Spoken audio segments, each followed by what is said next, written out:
La corporación, instituciones o psicópatas. La patología del comercio.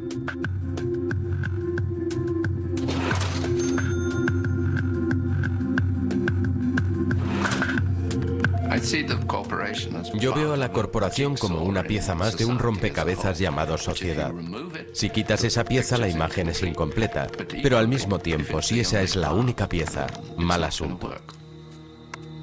Dentro del equipo unos se dedican a bloquear y a defender, otros corren con el balón, otros lo lanzan, pero todos compartimos un mismo objetivo, tener éxito como organización.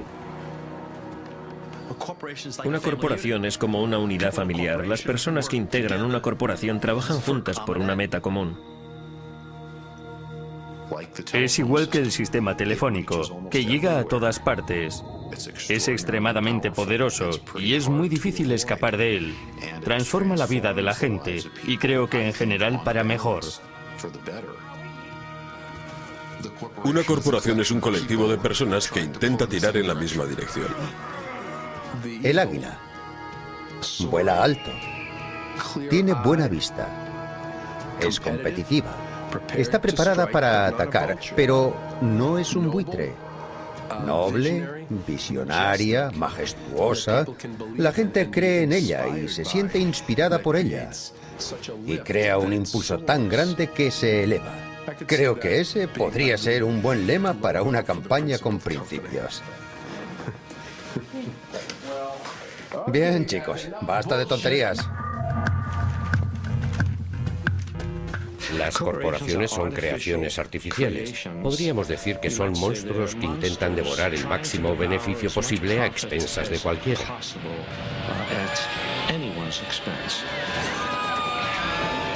Yo pienso en una ballena, un pez grande, capaz de tragarte en un instante. Es un gigante con varias cabezas. Una cabeza puede decir algo que suena muy bien y otra puede estar haciendo algo que está en abierta contradicción con el espíritu de lo que estaba diciendo la otra cabeza. La corporación es como una colmena, es jerárquica. Hay una reina o consejero delegado, pero todos los zánganos sirven a los intereses de un organismo colectivo. Es una maquinaria grande, fuerte, bien engrasada y con recursos. El monstruo del Dr. Frankenstein, su creación, le ha superado y le ha dominado. Lo mismo que ha hecho la corporación con nosotros.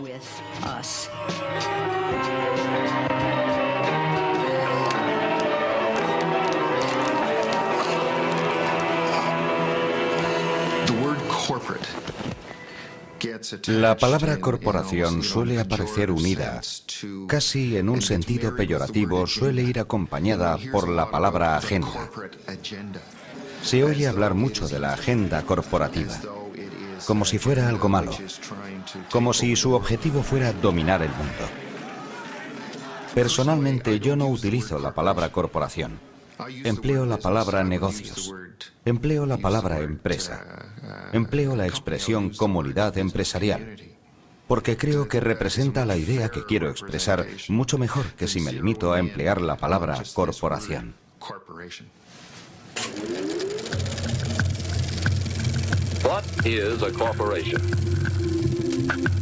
Resulta curioso que haya impartido clases durante tanto tiempo en una escuela de negocios sin que nunca me hayan preguntado directamente qué es, en mi opinión, una corporación.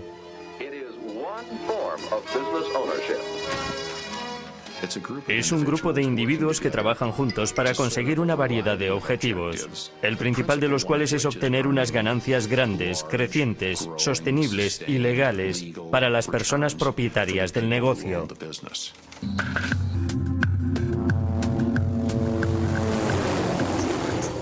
La corporación moderna nació en la era industrial, y la era industrial empezó en el año 1712, cuando un inglés llamado Thomas Newcomen inventó una bomba a vapor para extraer agua de las minas de carbón inglesas, para que los mineros ingleses pudieran extraer más carbón de la mina en vez de dedicarse a sacar baldes de agua de los pozos. La clave era la productividad. Más carbón por hora de trabajo. Esos fueron los albores de la era industrial, y luego pasó a ser más acero por hora de trabajo, más productos textiles por hora de trabajo, más automóviles por hora de trabajo. Hoy son más chips por hora de trabajo, más productos por hora de trabajo. El sistema es básicamente el mismo, aunque ahora se fabrican productos más sofisticados. El papel dominante que desempeñan las corporaciones en nuestra vida es básicamente un producto del siglo pasado. Las corporaciones eran en origen grandes asociaciones de personas a quienes el Estado comisionaba la realización de un trabajo determinado. Por ejemplo, un grupo de personas podría querer construir un puente sobre el río Charles o algo por el estilo. Ha habido muy pocas corporaciones comisionadas en los primeros años de la historia de Estados Unidos. Y las que existieron tenían unas estipulaciones muy claras que parecían reflejadas en las cartas emitidas por el Estado. Les decían durante cuánto tiempo podían operar y la cantidad de la capitalización. Lo que hacían, fabricaban o mantenían, una carretera de peaje, por ejemplo, estaba descrito en su carta y no hacían nada más. No eran ni podían ser propietarios de otra corporación y sus accionistas eran responsables ante la ley. Tanto legal como culturalmente, la corporación era considerada una entidad subordinada. Un regalo del pueblo cuyo objetivo era servir al bien público. Esa es la historia, pero no debemos dejarnos engañar por ella. Es cierto que aquellos no eran tiempos idílicos en los que todas las corporaciones servían al bien público, pero habría mucho que aprender de ellas. Debe ser tenido en cuenta por todo el mundo. No es algo exclusivo de los negocios. Pero a diferencia de alguien que viva debajo de una higuera, todas las corporaciones han sido estructuradas a través de una serie de decisiones legales para que presenten unas características peculiares e inquietantes. Se exige por ley situar el interés financiero de sus propietarios por encima de cualquier otro interés. De hecho, la corporación está legalmente obligada a poner su cuenta de resultados por encima de cualquier otra consideración, incluido el bien público. Esa no es una ley de la naturaleza, es una decisión muy específica. De hecho, es una decisión jurídica. Solo les preocupan las ganancias a corto plazo de sus accionistas y esas ganancias están concentradas en muy pocas manos. El 1% de la población posee la mitad de las acciones y el 80% de la población de menor renta solo posee cerca del 4% de las acciones. Cotizar en bolsa, que los accionistas sean dueños de una parte de la empresa, es bueno en muchos sentidos, pero no te permite tener tiempo para reflexionar. La empresa tiene que maximizar su beneficio y, en consecuencia, todo es legítimo en aras de la consecución de ese objetivo. No se dice explícitamente, pero es así. ¿A quién deben lealtad esas empresas? ¿Qué significa lealtad? Bueno, puede decirse que ese es un concepto muy ingenuo, porque las corporaciones siempre tienen la obligación consigo mismas de aumentar de tamaño y obtener beneficios. Y en su esfuerzo por la consecución de este objetivo de obtener más ganancias, pueden llegar a hacer que sean otras personas quienes paguen la factura de su impacto en la sociedad. Hay una palabra terrible que utilizan los economistas para definir esto, y es externalidad. Una externalidad es el efecto que tiene una transacción realizada entre dos individuos sobre una tercera parte que no ha consentido ni ha participado en esa transacción. Y hay verdaderos problemas en ese sentido. Eso es indudable. Dirigir un negocio no es fácil. A cada momento hay que minimizar costes. En un momento determinado la corporación dice, dejemos que sea otro quien se ocupe de eso. Dejemos que sea otro quien proporcione poder militar a Oriente Próximo para proteger el petróleo en su lugar de origen. Dejemos que sea otro quien construya las carreteras para que podamos conducir estos coches. Dejemos que sea otro quien cargue con esos problemas. Y es ahí cuando se producen las externalidades, cuando se dice, dejemos que sea otro quien se ocupe de eso. Yo ya tengo bastante con lo mío. Una corporación es una máquina de externalización de la misma forma que un tiburón es una máquina de matar. Cada uno está diseñado de una forma muy eficaz para conseguir unos objetivos determinados. Y en la consecución de esos objetivos no interviene la malevolencia o la voluntad. Es algo consustancial a su forma de ser. La empresa es así y el tiburón es así. Esas características le permiten hacer aquello para lo que ha nacido. La corporación siente la presión de obtener resultados cuanto antes y externalizar cualquier coste que una sociedad desprevenida o incauta permita que se externalice. Para determinar la forma de pensar que permite que la corporación se comporte como una máquina de externalización, podemos analizarla como analizaría un psiquiatra a su paciente. Incluso podemos formular un diagnóstico basándonos en los casos en los que se ha infligido daño a otros, casos elegidos de una larga historia de actividad corporativa.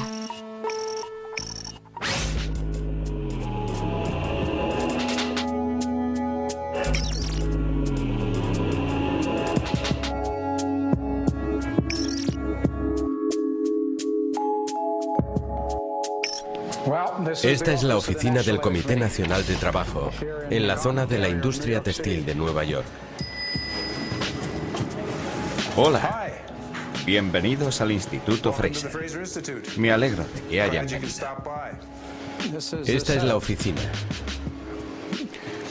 Está un poco desordenada. Está un poco manga por hombro. Estas son prendas de distintas campañas. Para que nuestro trabajo sea lo más preciso posible, compramos todos los productos de las empresas a las que estamos estudiando. Adelante, les enseñaré el instituto. Nos dedicamos a estudiar el funcionamiento de los mercados, cómo los mercados benefician a la humanidad y cómo las fuerzas internas de esos mercados hacen que la gente coopere. Cuando el panadero se levanta a las 2 de la madrugada para hacer el pan, su intención no es hacer un favor a los vecinos de su barrio. Produce en interés de su familia, pero al mismo tiempo está produciendo un beneficio maravilloso a la comunidad. Y ocurre lo mismo con toda la producción económica. El motivo es puramente personal, pero genera un beneficio social más amplio. Esta camiseta se vende a 11,99 €. Y las mujeres que la hicieron recibieron 2,5 céntimos. Chaquetas de Liz Claiborne hechas en El Salvador. Las chaquetas se venden a 142 € y los trabajadores recibieron 60 céntimos por cada chaqueta que hicieron. Estéreos de coche Alpine, 24 céntimos a la hora. No son solo las zapatillas deportivas, no es solo la ropa, es todo. En cierto modo, el trabajo del Instituto Fraser consiste en plantear preguntas que la gente preferiría no responder.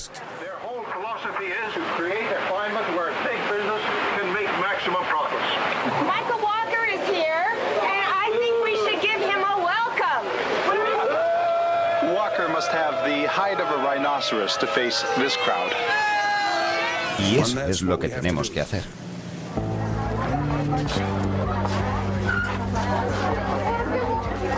Do you have a chance to go to school? No. How old is she? ¿Cuántos años tienes? No, 15. I'm 15 years old. Do many people in her family work, or is she one of the only people? Just me. You support? How many people do you support? 8 people. 8 people. And how do you do with that salary? Is it enough? ¿Alcanza? ¿Es suficiente para cuidar a Analicémonos desde otro punto de vista. Analicémonos desde el punto de vista de la gente de Bangladesh que se está muriendo de hambre, de la gente de China que se está muriendo de hambre, desde el punto de vista de toda esa gente que lo único que tiene de valor, lo único que puede ofrecer es el bajo precio de su mano de obra. Y lo que esa gente está mostrando al mundo es una gran bandera donde se lee: vengan aquí y contrátennos. Trabajaremos por 8 céntimos a la hora, porque esos 8 céntimos a la hora nos permitirán comprar el arroz que necesitamos para no morirnos de hambre. Vengan aquí y rescátennos de nuestra circunstancia. Por eso, cuando Nike va allí, todos los miembros de esa comunidad consideran a esa empresa como un regalo de los dioses.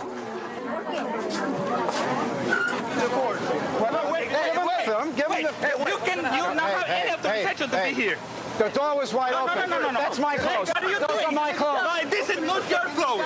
Where's your camera? Let's leave. Don't touch the woman. Okay, why? Okay. This is a private company. Yes. Without permission, how can you come in? Well, the door was wide open and... Door is wide open is for the employees, not for you. Visitamos un vertedero de basuras en la República Dominicana. Siempre hacemos este tipo de investigación. Todas estas cajas que están ahí provienen del vertedero. Un día encontramos un montón de documentos de Nike con precios internos. Nike asigna un tiempo determinado a cada operación. Ellos no hablan de minutos, sino de 10 milésimas de segundo. Cuando llegas al final de las 22 operaciones, descubres que conceden a cada operario 6,6 minutos para hacer una camiseta. En la República Dominicana pagan 0,55 euros a la hora. Esos 6,6 minutos equivalen a 0,64 euros, lo que significa que los trabajadores cobran la tercera parte del 1% del precio de venta de la camiseta. Esa es la realidad, esa es la ciencia de la explotación. A medida que la era petroquímica fue desarrollándose cada vez más, empezaron a aparecer señales de alerta que indicaban que algunos de esos productos podían ser peligrosos. Al principio esas señales eran triviales, casi anecdóticas, pero gradualmente empezaron a acumularse algunos hechos probados. Hasta el punto que ahora sabemos que los productos químicos sintéticos presentes en nuestros lugares de trabajo, en los productos que consumimos, en el aire y en el agua, producen cáncer y malformaciones genéticas y tienen otro tipo de efectos tóxicos.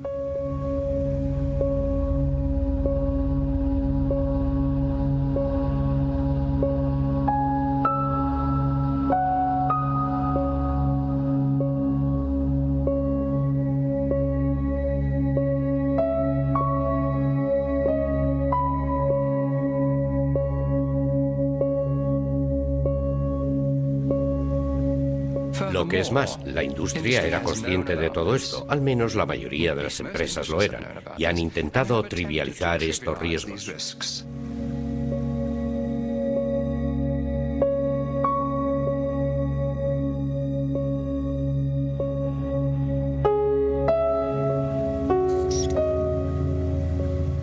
Si yo cogiera una pistola y le disparara, cometería un crimen.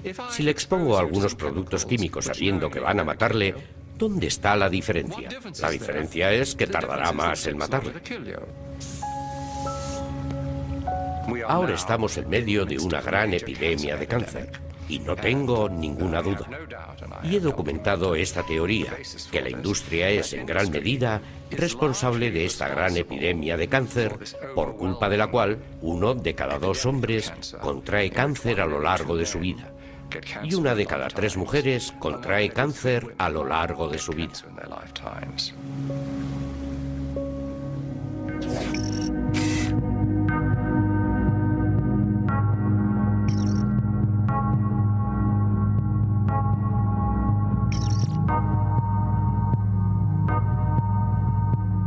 A finales de 1989 llegó a mi despacho una gran caja de documentos sin ninguna indicación de cuál podía ser su origen.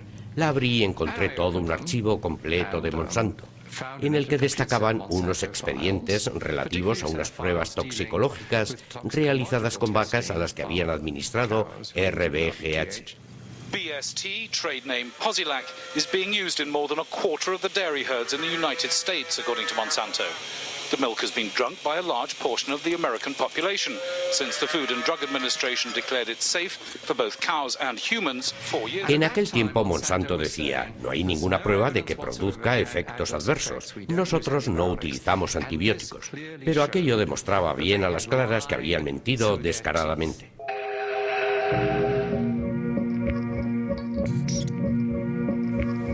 En los documentos se describían áreas de inflamación crónica en corazón, pulmones, riñones, bazo y también se hablaba de efectos reproductivos, además de toda una serie de otros problemas. The most comprehensive independent assessment of the drug concludes that BST results in unnecessary pain, suffering and distress for the cows. This is not acceptable for a drug designed simply to increase milk production. Comenzamos la oposición mundial al BHG en los años 80. Es un producto estúpido. El mundo industrializado tiene leche de sobra. Producimos más de la necesaria. Incluso hay gobiernos en el mundo que pagan a los granjeros para que no produzcan leche. Y el primer producto que crea Monsanto es un producto que sirve para producir más de algo que no necesitamos. Of course, you'll want to inject Posilac to every eligible cow. Sonaba que era una forma de sacar más dinero de cada unidad de producción. Estas grandes empresas no los llaman animales, los llaman unidades de producción. Y así podías obtener más leche que antes de cada unidad de producción. Pero el problema era que la utilización de esa hormona artificial causaba todo tipo de problemas a las vacas. Causaba algo llamado mastitis, que es una infección muy dolorosa de las ubres. Cuando ordeñas la vaca, si la vaca sufre de mastitis, no sé cómo decir esto, espero que la gente no esté viendo este programa a la hora de la cena. El pus de la infección de las ubres acaba en la leche. Y el número de células somáticas, así lo llaman ellos, el número de bacterias de la leche, aumenta. Las vacas salen perdiendo. Las vacas se enferman cuando les inyectan BGH, les inyectan antibióticos. Sabemos que la gente está consumiendo antibióticos a través de su comida y sabemos que eso está contribuyendo a que las bacterias sean resistentes a los antibióticos y sabemos que tenemos una crisis cuando alguien ingresa en un hospital por culpa de una infección y no puede ser curado y muere. Eso es una crisis. Si maltratamos a los animales, si les provocamos angustia y si los metemos en una granja de cría intensiva simplemente para que aumenten las ganancias a corto plazo de esas empresas, las enfermedades que contraigan esos animales se introducirán en nuestro cuerpo cuando los consumamos. Eso es malo para la vaca, para el granjero y para el consumidor. Habrá que pronunciarse al respecto porque hay muchas pruebas contradictorias respecto a los potenciales riesgos para la salud. Yo como consumidor la pregunta que me hago es, ¿por qué debo correr riesgos? Las vacas de las granjas industriales no han sido las únicas víctimas de los productos de Monsanto. El ejército de Estados Unidos deforestó grandes zonas de Vietnam utilizando el agente naranja de Monsanto. El herbicida tóxico causó más de 50.000 malformaciones de nacimiento y cientos de miles de casos de cáncer en soldados y civiles vietnamitas, y también en los soldados norteamericanos que sirvieron en el sureste de Asia. A diferencia de las víctimas vietnamitas, los veteranos estadounidenses de Vietnam expuestos al agente naranja pudieron demandar a Monsanto por causarles la enfermedad. Monsanto llegó a un acuerdo extrajudicial y pagó 65 millones de euros en indemnizaciones, pero nunca admitió su culpabilidad.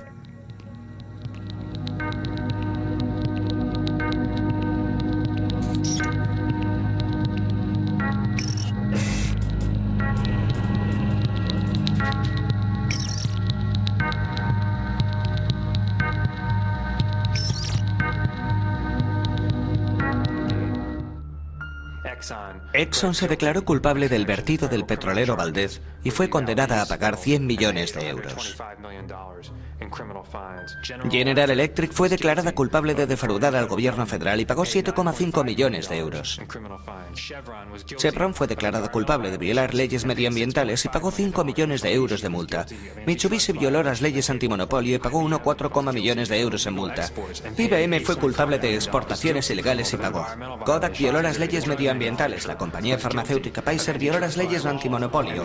Odwalla violó la legislación del Departamento de Sanidad. Sears fue culpable de los laboratorios Damon fueron culpables.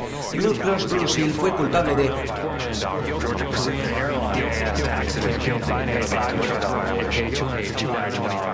Roche, culpable de violación de las leyes antimonopolio, pagó 400 millones de euros en multas.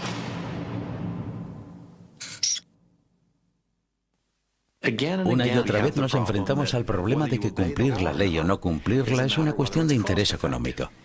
Si la posibilidad de que te cojan y la multa subsiguiente son menores que el coste de cumplir la ley, la gente se lo toma como una decisión empresarial. Podemos utilizar la metáfora de los primeros intentos del hombre por volar.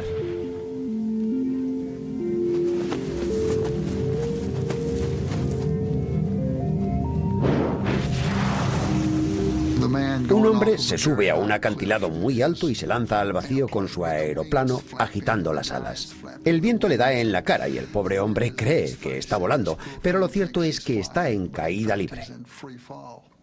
Él todavía no lo sabe porque el suelo está muy lejos, pero naturalmente su avión está condenado a estrellarse.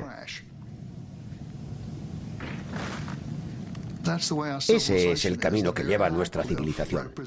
El acantilado alto representa los recursos virtualmente ilimitados de los que parece que disponemos cuando empezamos este viaje. El avión no está volando porque no está construido de acuerdo a las leyes de la aerodinámica y está sujeto a la ley de la gravedad. Nuestra civilización no está volando porque no está construida de acuerdo a las leyes de la aerodinámica necesarias para que puedan volar las civilizaciones. Y naturalmente, el suelo está todavía muy lejos, pero algunas personas han visto que vamos a estrellarnos antes de lo que creemos los demás. Los visionarios han visto el suelo y nos dicen que nos aproximamos a él. No hay ningún artículo científico publicado en los últimos 25 años que contradiga este escenario. Todos los sistemas vivos de la Tierra están en decadencia. Todos los sistemas de mantenimiento de vida de la Tierra están en decadencia. Y todos esos sistemas constituyen la biosfera que sostiene y nutre todas las formas de vida. Y no solo nuestra vida, sino la vida de quizás otros 30 millones de especies que comparten el planeta con nosotros.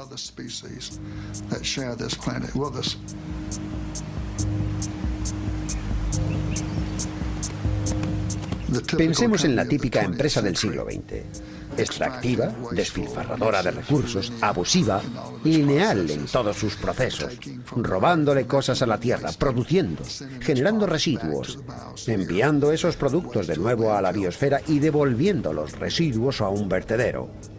Yo me quedé sorprendido al conocer la cantidad de material que tiene que producir la Tierra a través de nuestros procesos extractivos para que nuestra empresa consiga $1 de ganancia. Y cuando me enteré, me quedé estupefacto. Una de las preguntas que nos plantean periódicamente es en qué medida puede considerarse que las corporaciones sean organizaciones psicópatas. Y si consideramos que una corporación es una persona jurídica, podría no resultar difícil señalar la transición entre la psicopatía de un individuo y la psicopatía de una corporación.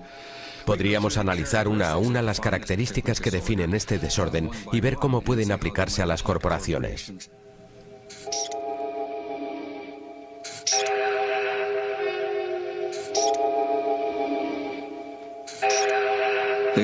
Las corporaciones tienen todas las características del psicópata, y de hecho en muchos aspectos este tipo de corporaciones constituyen el prototipo del psicópata.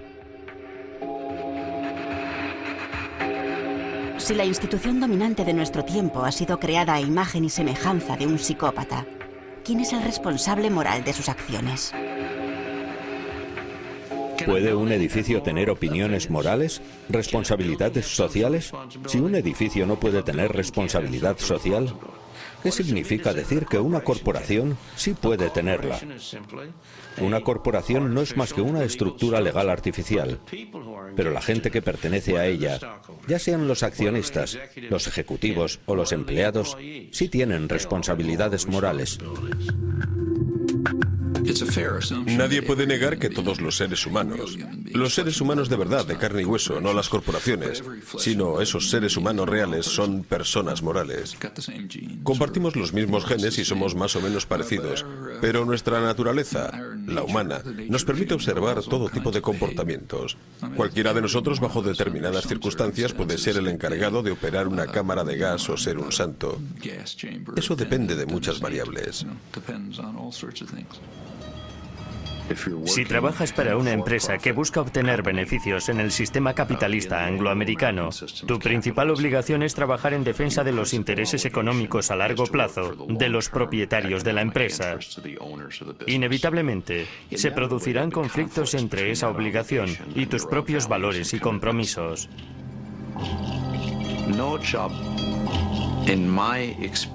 Por mi experiencia en Goodyear, puedo decir que ningún trabajo ha sido tan frustrante como el de consejero delegado. Porque aunque la gente tenga la percepción de que disfrutas de un poder absoluto para hacer lo que quieras, la realidad es que careces de ese poder. Y a veces si tuvieras las manos libres para hacer lo que está más de acuerdo con tus creencias y prioridades personales, actuarías de forma diferente. Pero un consejero delegado no puede hacer eso.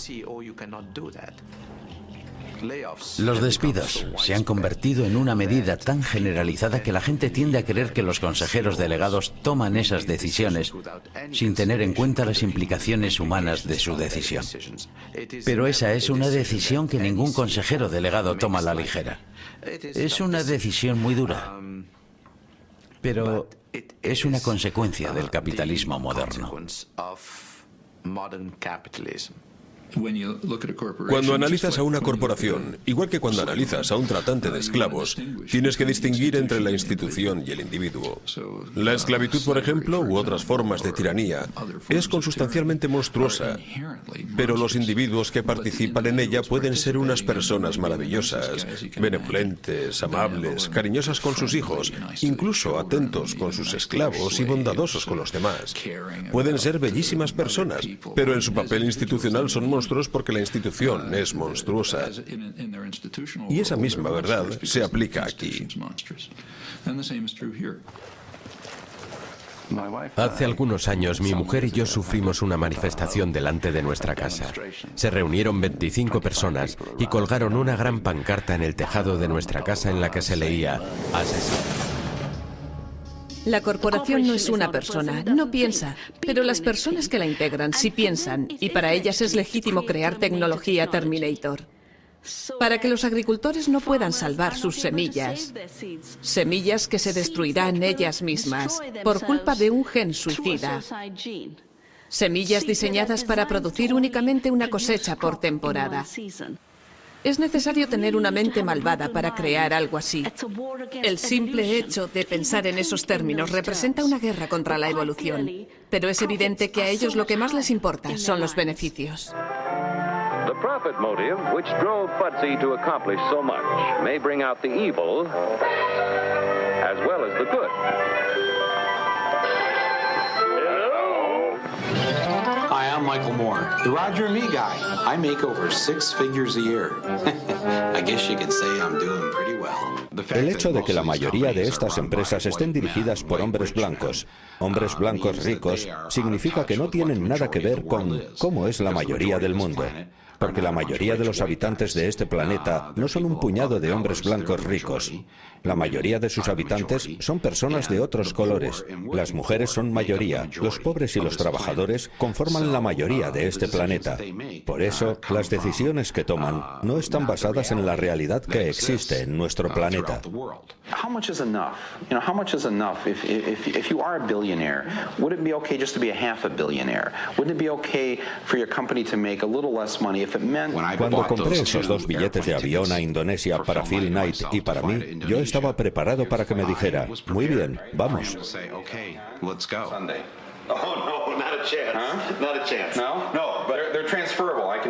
Pero me siguió el juego y se tiró un farol. Es un tío inteligente, no es tonto. Yo pensé, muy bien, prepárate para esto. Sobre todo porque había comprado unos billetes de primera clase. Al menos hubiera sido un viaje cómodo. Y de pronto me lo dice delante de la cámara. Y yo me quedo de piedra porque no me lo esperaba. El jefe de la compañía jamás ha pisado sus propias fábricas. Pero me llama después de grabar esto, un par de semanas más tarde, y me dice, es posible que pueda ir contigo a las fábricas. Voy al Abierto de Australia a ver unos partidos de tenis. Y bueno, es posible que pueda ir, o al menos podrías ir tú. ¿Te gustaría ir al Abierto de Australia? Durante 21 años nunca había pensado en lo que le estábamos haciendo a la Tierra o en lo que le estábamos haciendo a la Tierra en el proceso de elaboración de nuestros productos. Hasta que en el verano del año 1994, nuestros clientes empezaron a hacernos preguntas que jamás nos habíamos hecho antes. ¿Qué está haciendo su empresa por el medio ambiente? Y no teníamos respuesta para ellas. La verdadera respuesta era, no mucho. Y eso preocupó a muchos de nuestros directivos, aunque entonces yo no estaba entre ellos. Y nuestro departamento de investigación decidió crear un grupo operativo para llevar a gente de nuestra empresa por todo el planeta para establecer la posición medioambiental de nuestra empresa en el mundo y empezar a buscar respuestas a las preguntas de nuestros clientes. Me preguntaron si quería dar una charla inicial antes de lanzar a este grupo operativo y ofrecerles mi visión del medio ambiente. Pero yo no tenía ninguna visión del medio ambiente y no quería dar esa charla. Entonces, en el momento más propicio, aterrizó en mi mesa un libro. Era La ecología del comercio, de Paul Hawkins. Empecé a leer La ecología del comercio buscando desesperadamente algún tipo de inspiración y no tardé en encontrar en ese libro la expresión la muerte del nacimiento. Era la expresión que utilizaba E.O. Wilson para referirse a la extinción de las especies, la muerte del nacimiento. Y fue como si me clavaran una flecha en el pecho. Seguí leyendo y la flecha se me fue clavando más profundamente hasta convertirse en una experiencia que me transformó y cambió mi actitud. ¿Puede fabricarse cualquier producto de forma sostenible? Pues no, no todos. ¿Pueden fabricarse minas de tierra de forma sostenible? Creo que no. Pero hay una pregunta más importante que esa respecto a las minas de tierra. Porque hay productos que ni siquiera deberían fabricarse. Es posible que, a menos que podamos fabricar alfombras de forma sostenible, nosotros no tengamos sitio en un mundo sostenible, pero tampoco habrá sitio para nadie más si fabricamos productos de forma no sostenible. La más influyente es la institución de los negocios y la industria, la corporación, que es también el instrumento de destrucción de nuestros días. Eso debe cambiar.